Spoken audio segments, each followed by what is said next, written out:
Hi, I'm Dick Trickle, and today I'm reporting in from Channel 7. Today on our top story, we have a story that involved the Korean War. This was a war that took place during the 1950s, and the man responsible for this all was a man named Kim Il-sung. Yes, that is his name. Going off that, what was the reason for it all? The reason for it all was the North Koreans had wanted to cross over in the 38th parallel. They did this so they could take over the South Korea. Thank you, Rick. I'm on the scene here at a random location looking to find a fairly decent interview with a everyday citizen. We actually have one walking our way right now. Sir, would you like to be interviewed about the Brown versus Board of Education dispute? Absolutely. Okay, sounds amazing. Okay.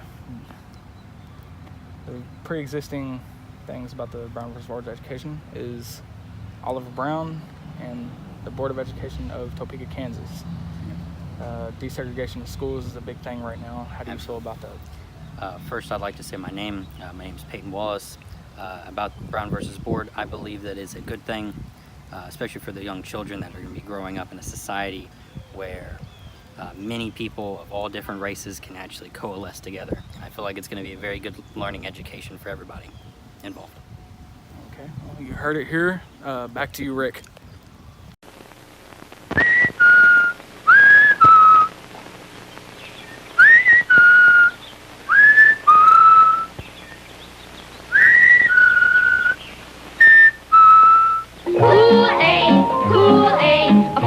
Package makes 2 quarts of Kool-Aid, Kool-Aid, 9 great flavors, the drink you love. Kool-Aid, Kool-Aid, for the very best drink you ever made.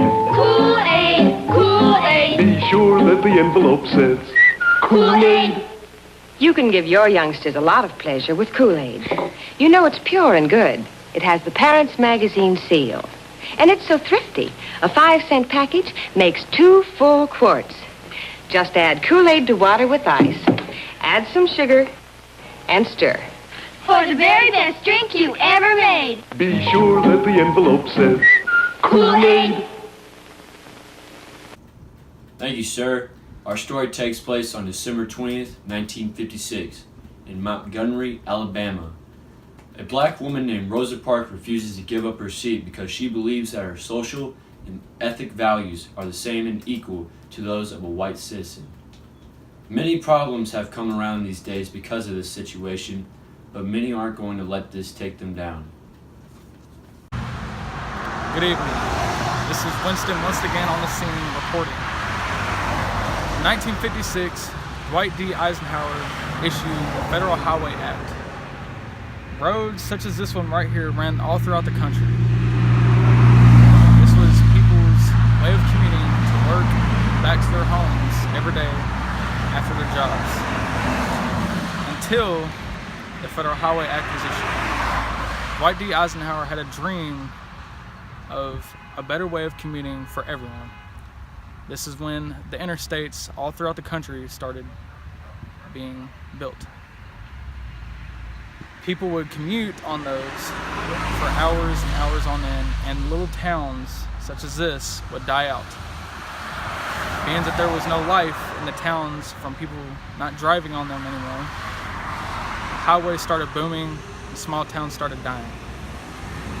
This has been Winston on the scene reporting. Yes, look to Packard for the easiest handling car ever built. This brilliant new 53 Packard all but drives itself, thanks to 3 Packard advancements for easier car control. 1, Packard Power Steering. Packard has the only power steering that acts directly on the front wheels, and it supplies 80% of the force needed to turn them. 2, Packard Ultramatic Drive. Another Packard first in super smooth performance, complete dependability and control. 3, Packard Power Brakes, proved in thousands of motoring miles to give you faster, easier stops. Remember, your Packard dealer features 2 great lines. 5 Packard clippers for big car value at medium car cost, plus 7 luxurious Packards for 1953. America's new choice in the fine car field. This is Gene White reporting in on the GI Bill. The GI Bill was adopted in 1944 to help soldiers coming home entitled to this bill. This bill is to help soldiers with college, housing, and business funding. Good evening. This is Winston on the scene reporting. In 1959, all across America, little suburbs such as this one started popping up. William Levitt and his company, Levitt & Sons, started mass producing these suburbs very efficiently and very fast. People from the cities started to move out here, and so on and so on. As you can see, the house behind me is a very nice one, as so are all these other ones around me. These were all produced very quickly and cheaply. And that's it. To conclude this evening's program, we finish off with our last story about the Little Rock Nine. The people involved in this situation were a group of students, 9 African Americans who wanted to change the world, and they enrolled in this school called Little Rock Central High School. This took place in 1957. This was the first group of students that were African American that were trying to promote the effort of ending segregation. They were successful in desegregation at Little Rock Central High School. These courageous 9 African American students helped change the nation and our history. And we also would like to say that it also changed the desegregation over the course of time, and it all started with these 9 students. Now, this concludes our program for tonight. We hope that you had a wonderful time. God bless America.